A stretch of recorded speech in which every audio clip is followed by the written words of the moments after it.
welcome to our first installment of I've Abandoned My Child-Friendly Movie Reviews. My name is Pilar. And my name is Ryan. And first off, starting off this series, we are going to be looking into Hayao Miyazaki's 2004 lovely and magical film, Howl's Moving Castle. Yes, Howl's Moving Castle. It is about a girl named Sophie who accidentally becomes involved in the battle between a witch and a powerful wizard named Howl. The witch curses Sophie with old age, and so she sets off to find a cure to the curse. But instead, she becomes the cleaning lady in Howl's Moving Castle. Ultimately, Sophie falls in love with Howl. But more importantly, by the end of the story, Sophie learns how beautiful of a person she really is. Yeah, it's a really lovely story involving really lovely characters. Yeah. But how did you like this movie, Ryan? All right, so for me, Howl's Moving Castle was the first Studio Ghibli movie that I had seen. Okay. Not this time. I've seen it, a few times now. Mm-hmm. I didn't realize I haven't seen it in such a long time that I'd forgot entire scenes. Yeah. I was like, wow, have I made it this far in the movie at a certain point? Yeah. It's fantastic. I think because it was the first Miyazaki movie that I saw, it's kind of my favorite. I have a little sentimental place. Yeah, it's like a soft spot in your heart. Yeah. Oh. Yeah. Do you like any other Miyazaki movies? Just as much, or if not better? Yeah, so I definitely like Kiki's Delivery Service is really good. Yeah. And then more mature me really likes The Wind Rises. Okay. But that's not as it's not as thrilling or cinematic. It's just beautiful. Yeah, it's more Shakespearean than magical. Yeah. What about you? I was really scared to watch this. Not because it was scary, but because I felt like I never liked it at the beginning. I would watch it at the beginning a million times and feel like I don't like this movie, and so I never finished it. So now that I forced myself to finish it, I actually really love it, and it's so good. And I kind of am mad at myself for not liking it for so long. And the main reason I didn't like it was because I didn't like Howl. And by the end of the movie, I falling in love with Howl. And I don't know. I think Sophie is really great. I also didn't like Sophie at the beginning for some reason. I don't know why. But she grows on you. And I don't know how you can't. Yeah, I don't know how I didn't like any part of this movie. Because I love this movie so much now. So yeah. Sophie. Let's get into some of the aspects basically. Yeah. So I'd like to start with Sophie. Okay. Because she is one of she kind of perplexes me as far as protagonist. Her personality and her character is kind of so complex that I've never really come across any other character that's quite like her. Okay, so what I mean by that is we meet her. She works at this hat shop. Mm-hmm. She doesn't think she's a beautiful person. Yeah. She's very timid and modest and has a lot of humility and very meek. You know? Very meek. That's the word I was thinking of. And then she just kind of, she got on and she's like, I don't care. Well, she's walking down the street and Howl comes out of nowhere to save her from these two goons or whatever. And she just gets caught up in this story that she didn't even know she was worthy to be in. Yeah. And then she gets cursed, right? Uh-huh. A terrible curse. She looks she's a 90-year-old woman now. Mm-hmm. I think she's 18, and I think she goes from being 18 to 90. She's 18? I think so. Okay. I don't know what you're looking at there.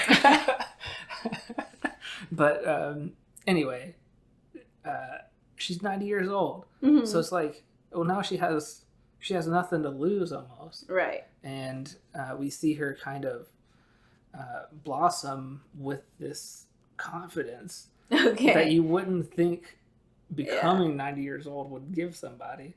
But by the end of the movie, she's like super confident.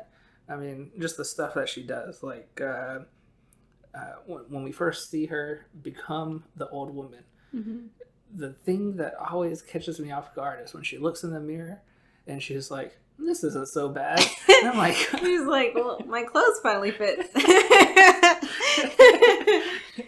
Yeah. Like, that's such a unique perspective for somebody to have. Yeah, I think that, she ended up being really funny for me. Like, I feel like how meek she was at the beginning, and then how, like, bold she became as an older person. Like, she's still the same person. She just, like, looks old now, and she's like, all right, I don't care. Which, I mean, overall, she figured out that, it's the beauty on the inside that counts. Yeah. So, I definitely like Sophie a lot. I think her snappy dialogues with everyone was really funny. Like, her fighting with Howl, her fighting with Calcifer. Yeah. Her fighting with the old witch. I think she has the best dialogue out of everyone. Yeah. She definitely has some snapbacks. Right. But I also want to get into Howl. I felt like I didn't like him. Well, there was many design things about him that I didn't like. When he was blonde, his eyes just looked soulless to me. Like, it felt like they weren't moving, like they weren't blinking. Like, it literally looked like he didn't have a heart. Like, he didn't have any emotions. And so that's why I didn't like him, because I felt like he was, like, doing that thing where, like a Casanova does, just to, like, swoon you, but he actually does not care about you. He just likes being fawned over. Like, he doesn't care about who it is. He just enjoys it. He likes the attention. Right. Howl is very interesting, too. And kind of almost has, like, this reversal, or, like, it's not even the evolution of the character itself. It's... Like, that's where it is with Sophie. Like, she definitely evolves as a character. Right. But with Howl, it's like the perspective of the viewer kind of evolves as we go along. We first see him, and Howl is like, like dreamy, and, he is this magical, seemingly wizard, very powerful wizard who literally, like, comes in, swoops Sophie off her feet, and is just like, all right, see you later. Just walk in the sky with me for a minute. But then we get to see kind of his true colors a little bit, and he has this breakdown when his hair changes color, when Sophie moves his potions and stuff around in the bathroom. Right. But after that, he's like recovering in bed from this emotional. He's got those little blankie breakdown, and he tells Sophie that he's a coward, and he's been hiding. He's been hiding his whole life. Right. And he uses his magic to hide. And like you see that, and like that's a whole different side of Howl. Right, because you feel like he's so confident, he's so beautiful, he like can do whatever he wants. But it's all like a facade. Like, until then he like his hair changes and he's like his confidence is broken, so he feels like he's a coward, he's nothing. Like, well, I mean, he probably has the best line in the whole movie when he says, what does he say exactly? He says, I see no point in living if I can't be beautiful.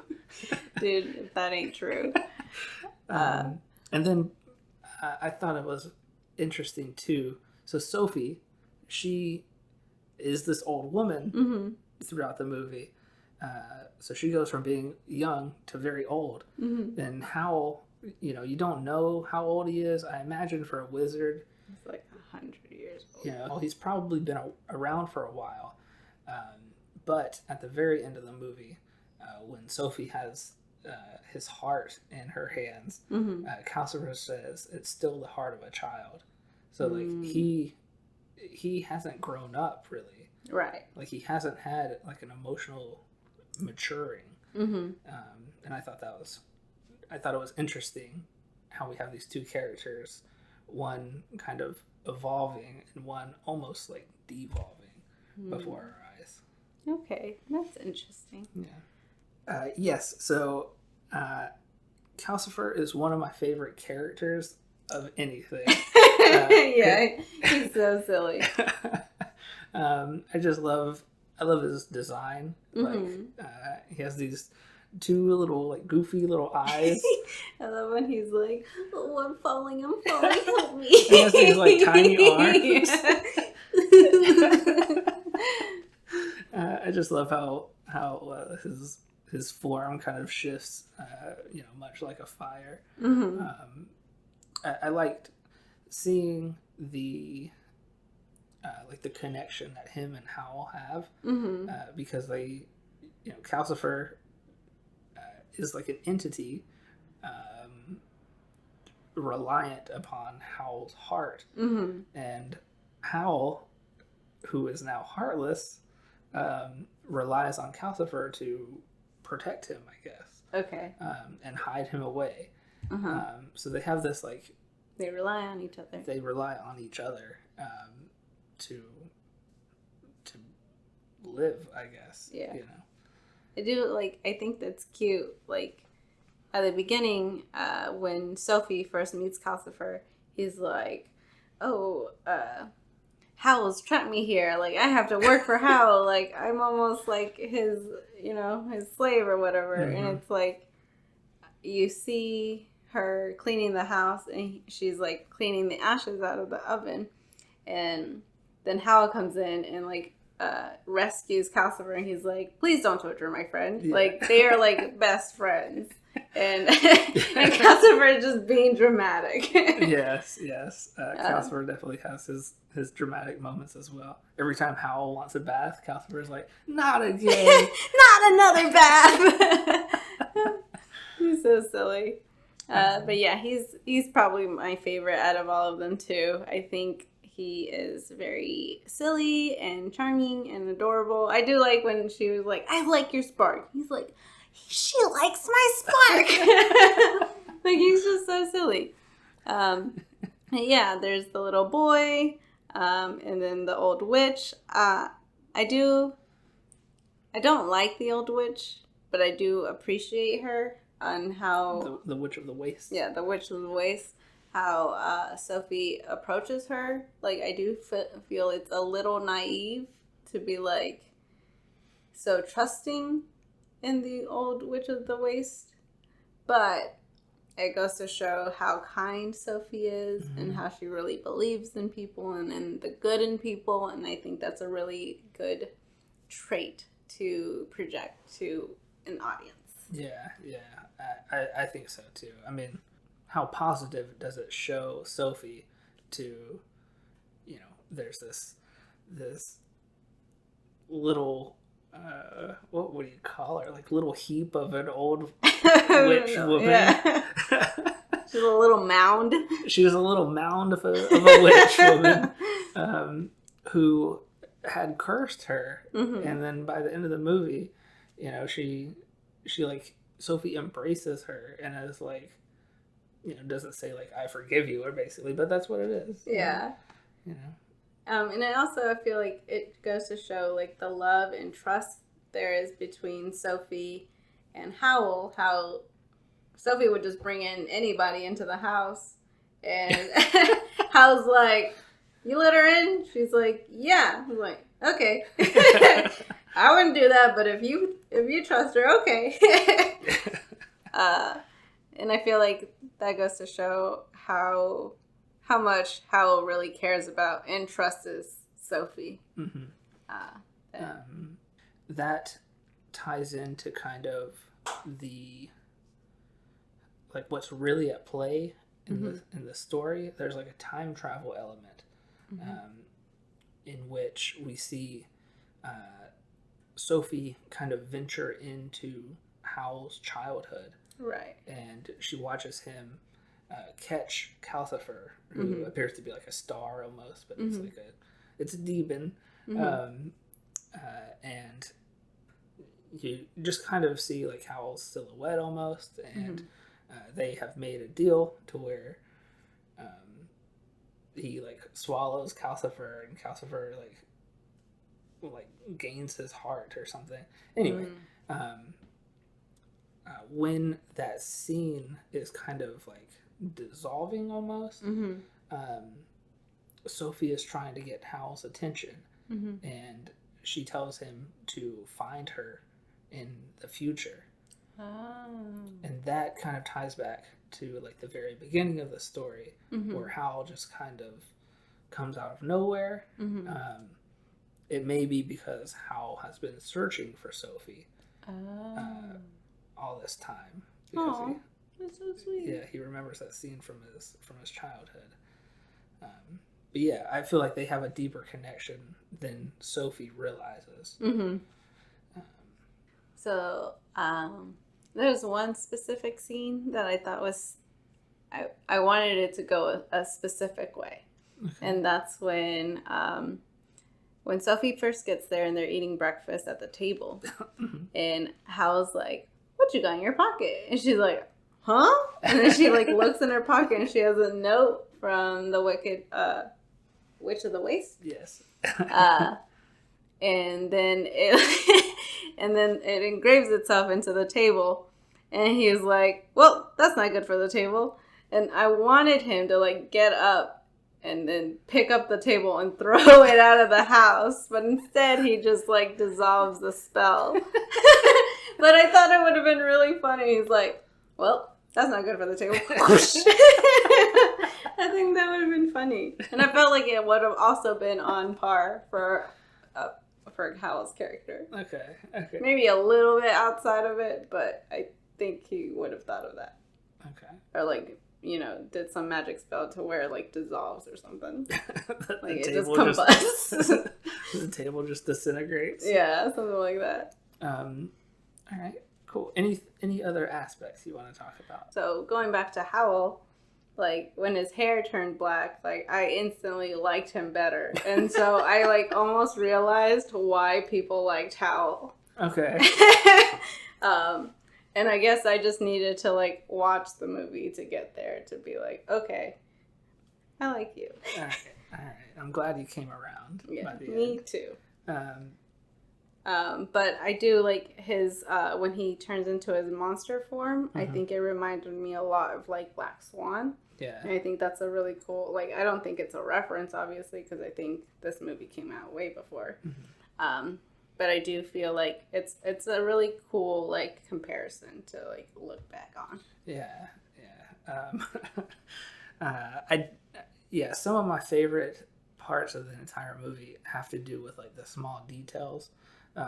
When right before Sophie starts cooking breakfast, that first time they sit down to eat breakfast or whatever, Markl is grabbing some bread and cheese off this like cabinet or countertop or whatever, and on the countertop there's like a potato that has grown like little sprouts, right? Like it's an older potato. And then later on we see Sophie going to the market to buy some stuff, and she buys potatoes, and Markl says, I hate potatoes.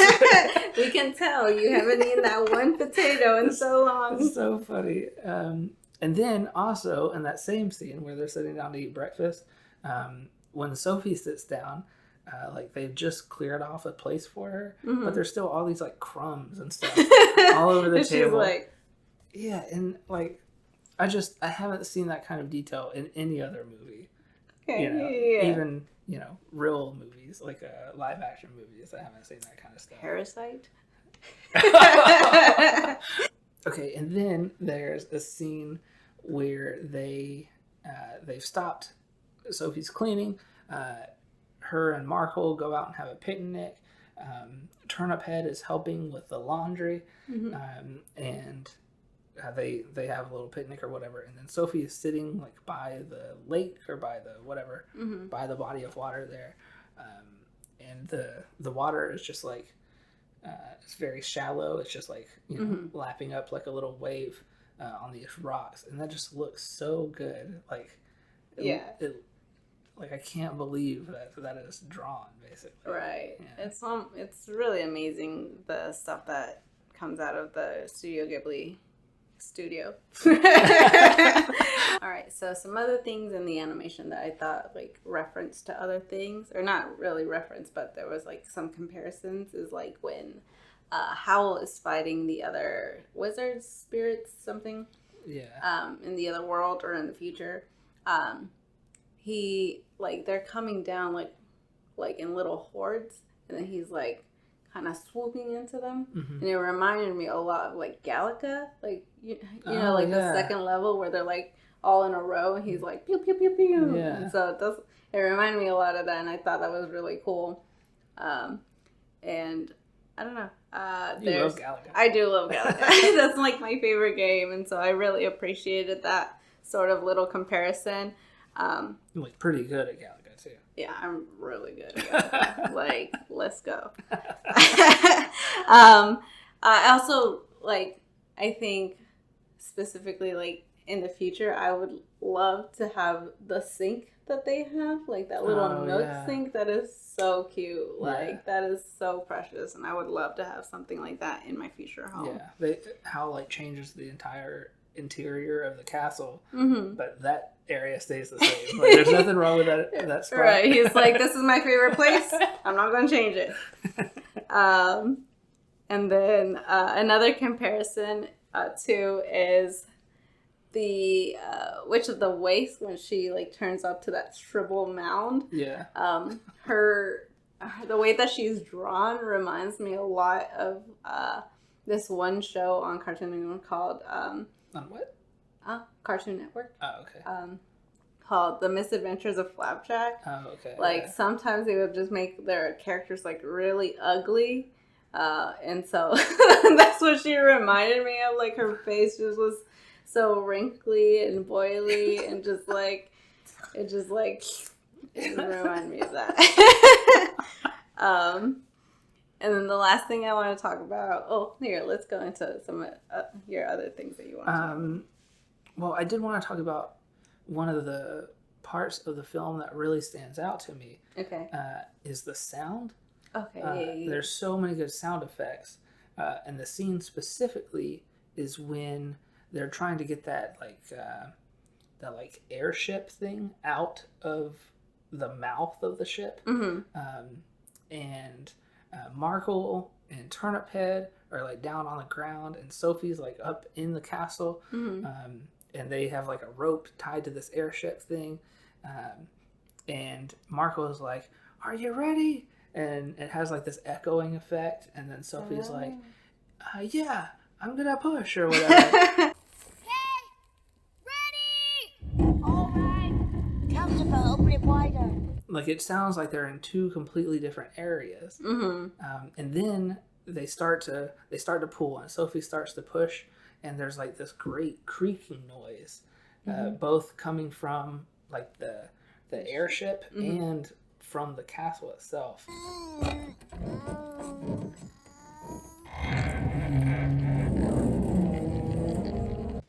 And it's such a good like microcosm of the sound effects.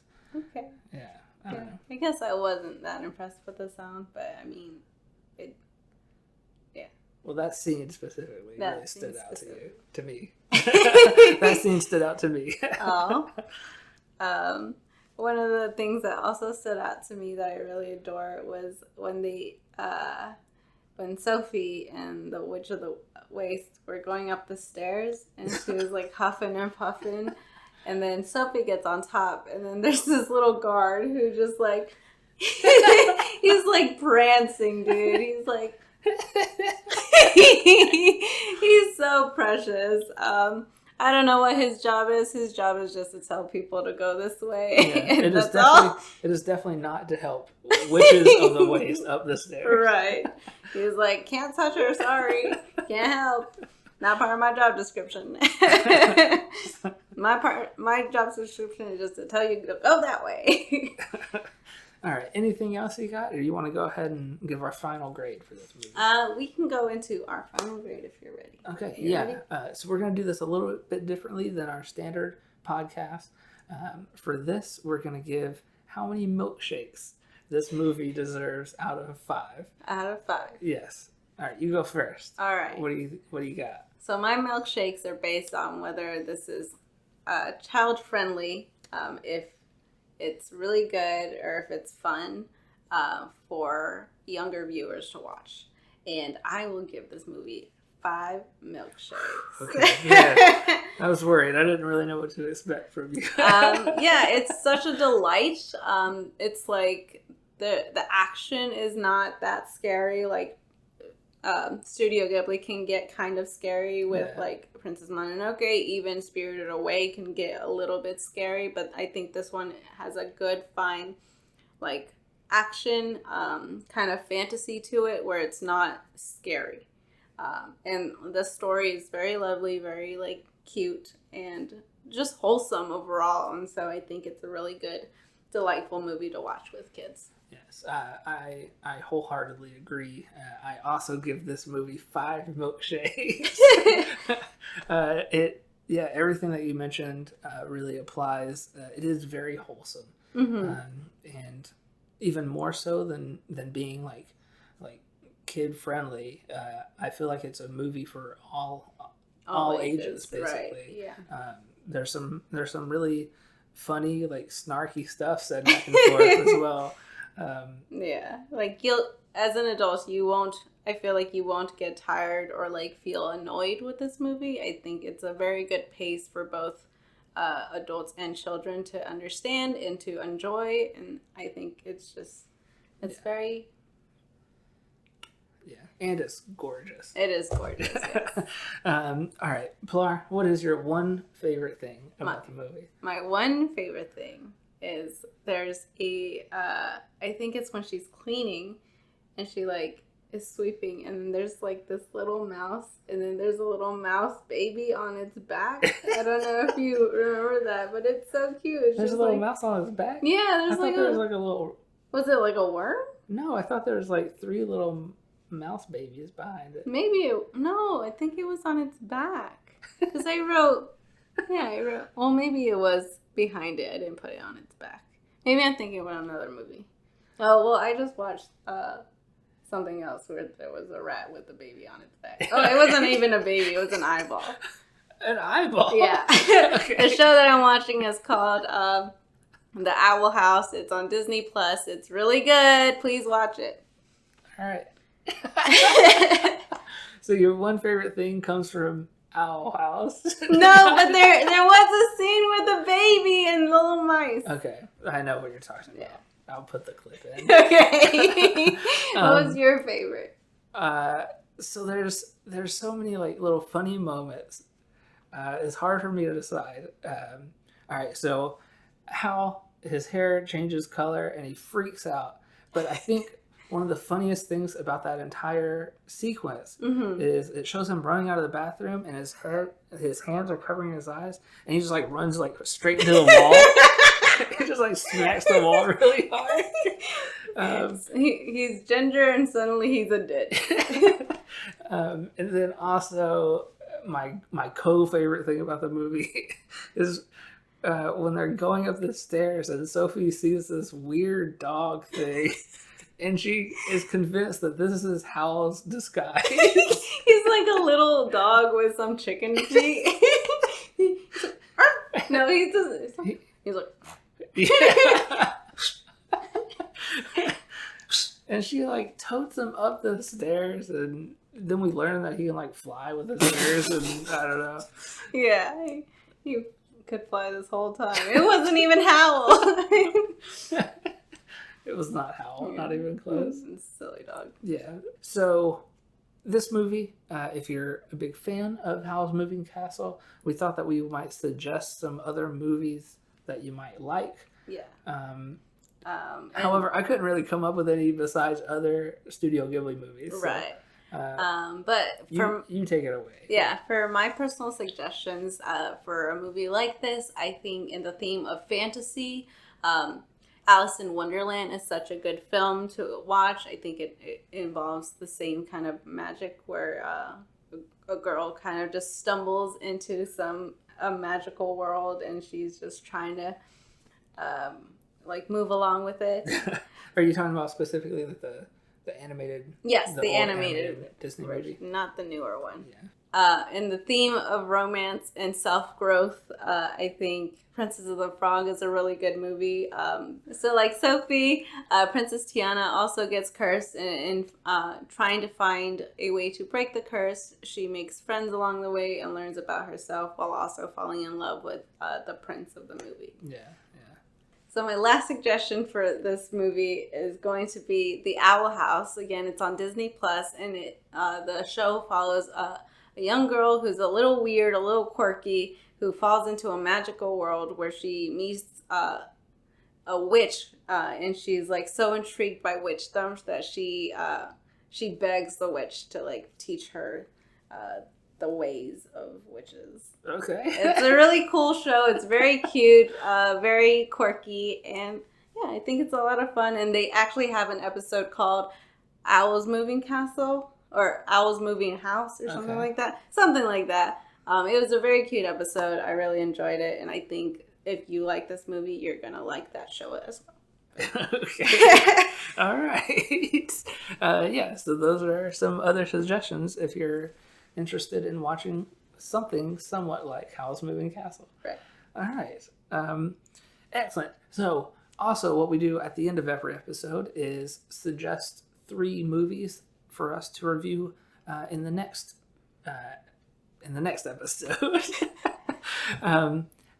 For this series, though, for the I've Abandoned My Child-Friendly movie review series, we're going to do things slightly different. So we are going to suggest a theme at the end of every episode, and then you guys can suggest films that fit that theme that you want us to watch.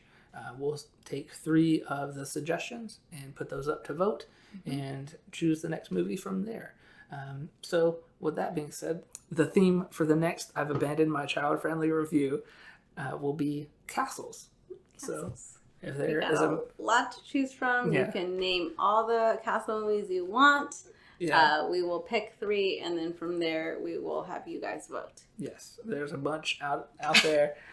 Any like outside the box kind of castles. Yeah, that'd be cool. That'd be very nice as well. Awesome. Yeah.